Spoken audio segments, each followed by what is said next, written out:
My fellow citizens of the internet, welcome to Roll and Move Reviews. Well, Halloween is over, which means in America, Election Day is right around the corner. So for those of us living in the States, things have gone from scary to even more scary.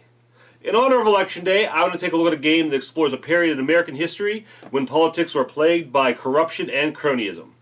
History, kids. American history. So travel back in time with me, and let's pay a visit to Tammany Hall. I think I'd make a pretty convincing Boss Tweed. The game takes place in Civil War era New York, and the board represents Lower Manhattan at the time. If you've seen the movie Gangs of New York, this game pretty accurately plays out the political aspects of that film. The board is broken up into 3 zones, noted by these dark lines here, and the game's set up here for a 5-player game. If you have fewer players, then the whole board won't be open to you at first. Those zones are further broken down into different precincts that you see numbered here. The numbers aren't in any order, those are just the number of the historical precincts. These cubes on the boards represent different immigrant groups that were there during the beginning time period of the game. You have the white are English, the orange are German, greens are Italian, and I'm sorry, the greens are Irish, and the Italians haven't shown up yet. They are blue. Now the game is broken up into 16 rounds. Each round represents a year, and those rounds are broken up into 4 political terms. So each term is 4 years or 4 rounds. On their turn, each player is going to have a choice to do 2 different things. They can either place down 2 of their ward bosses, exerting direct control over 2 different precincts, or 1 precinct. You can put both your guys down in 1, or you can split them up somewhere. Your other option is to place 1 ward boss in any precinct and take another immigrant group coming off the boat. Let's say the Italians are starting to show up now, and you can place them in any other precinct. And that represents you not only exerting control, but also gaining influence with the different immigrant groups. So if you choose to place an immigrant cube down, you will also grab a favor token for that group. And again, you have Germans, Irish, Italian, and English. So if I place that blue token down, I would take a blue favor chip. So every player is going to have a chance to do that 4 times, and then at the end of the 4-year term, we'll have an election. When election time rolls around, the board may look something like this. Elections are resolved zone by zone and ward by ward. So you start in zone 1, resolve each ward in order of these arrows, and then move on to the next zone. Elections are determined by a combination of ward bosses and influence. Anybody who has a ward boss in a ward can participate in the election there. But obviously you can only exert influence over the groups of people who are living there. So right here in zone 1, or I'm sorry, in ward 1, you have red versus yellow, and they are going to be trying to influence the orange are the Germans and the white are the English. And no matter what color tokens you have, you're only going to be able to spend in that election the matching colors to the people who are living there. So here we're looking at orange and white. Each player would show what they have available to play and secretly decide how many of those they want to wager. Put a fist in, everybody reveals at the same time. You add up the number of tokens plus number of ward bosses. Whoever has the most wins that election in that that ward. So you go around, red wins there, let's say. Black is uncontested with the Germans in Ward 2, so no election there. In Ward 4, purple has 2 ward bosses, yellow only has 1, and this is a predominantly Irish neighborhood, so they would only be using their Irish tokens. If you have no Irish tokens, obviously, in this situation, they wouldn't be able to wager them. Coming over to the next ward here, it's black versus red versus yellow, and they will be able to influence Irish, Germans, or English based on the cubes that are there.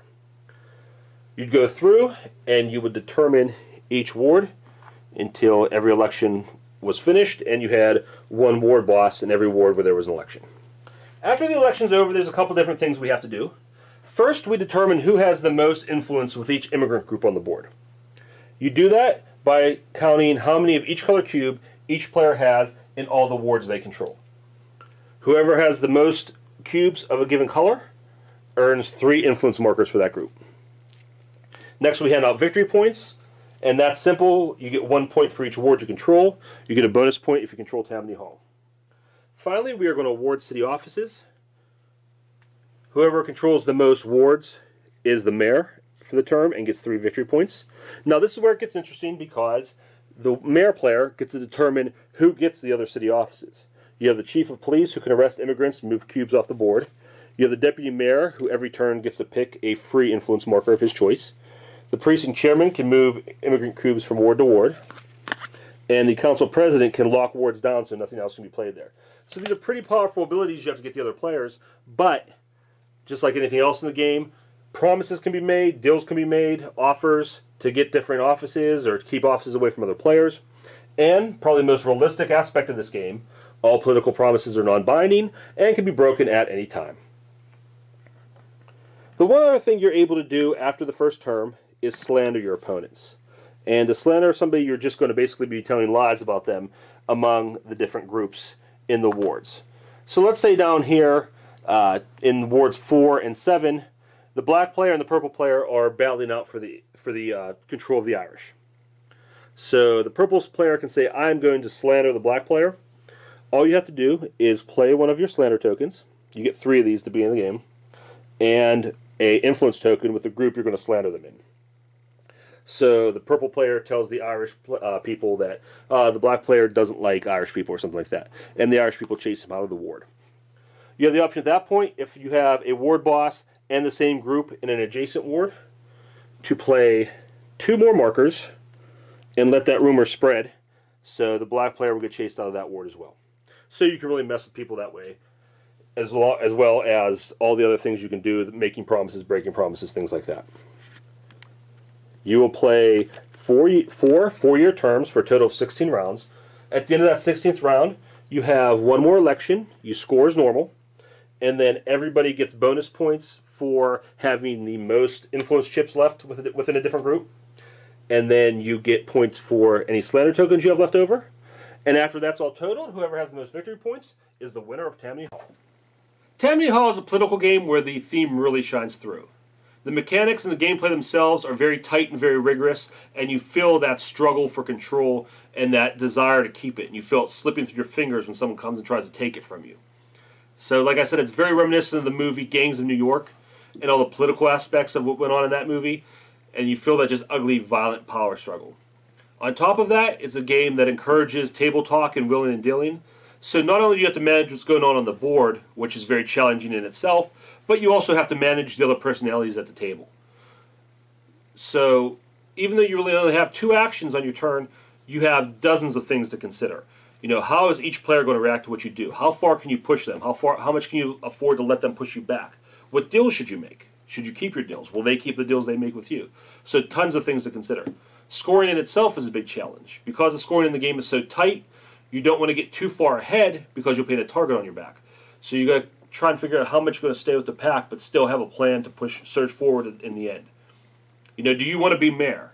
Being mayor is nice. You get 3 victory points right off the bat, but you have to give abilities and bonuses that everybody else that they're going to have for the rest of the term. You'll be the only person that term without a special ability. Now you can use it to your advantage and get people to help you and give you promises to give them an office, but who knows if they're going to keep those promises or not. So tons of things going on in this game. The rules are relatively simple for this type of game, but because of all the table politics, it's very challenging, very stressful, very hectic, and very fun if you like that type of game. The only negative thing I would say about the gameplay is because the scoring is so tight, when you get towards the end of the game, you can figure out what everybody's going to do because there's only so many actions. You know what everybody has to do, and you know how they're going to score. So you can get to a point late in the game where you know you can't win. And because of that, you're going to get a lot of king making, but maybe in a game like this, that's appropriate. A political game like this, there should be some king making. Personally, I'm not a fan of that, but the game, like I said, the scoring is very tight, and if it's not close, then you know early on that you're out of it. Other than that, I love pretty much everything else about the gameplay. The components are very nice. I like the board has all the rules as far as scoring and turns go, so you know everything to do. There's no flipping back through the book or people asking questions. Everything's spelled out very nicely on the board, and I like when games do that. You also get this cool little Tammany Hall printed bag to pull your immigrant cubes out of when you place them on the board, so I thought that was a nice little touch. Other than that, I like it. It's a very cool game. It was a Grail game for a while. I don't think you could really get it too much in the United States. Panasaurus kickstarted it and brought it back out. So I'm glad it's back out there, and I see why it's so popular.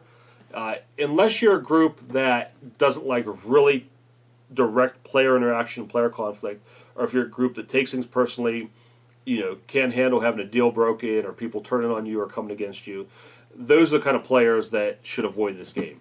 Otherwise, I'm casting my ballot for Tammany Hall. Hey everybody, thanks so much for watching this episode of Roll and Move Reviews. Please be sure to leave me a comment, let me know what you thought. While you're at it, please subscribe to our YouTube channel and like our Facebook page. Remember, coming up soon this month, I'll be getting my end-of-year top 10s of board gaming. Be sure to give me the idea for the top 10 list that you want to see me do. Leave that in the comment section or send me an email at rollandmovereviews@gmail.com. Be sure to visit our sponsor website, alteregogames.net. Those guys are gearing up for the holidays now, ready to get you the great deals on all the games that you want. If you want to watch some of our older videos, you can find them on YouTube, Facebook, Board Game Geek, or the Alter Ego Games site. That's all I got for this time, guys. Thanks again for watching, and I think I'm keeping the hat.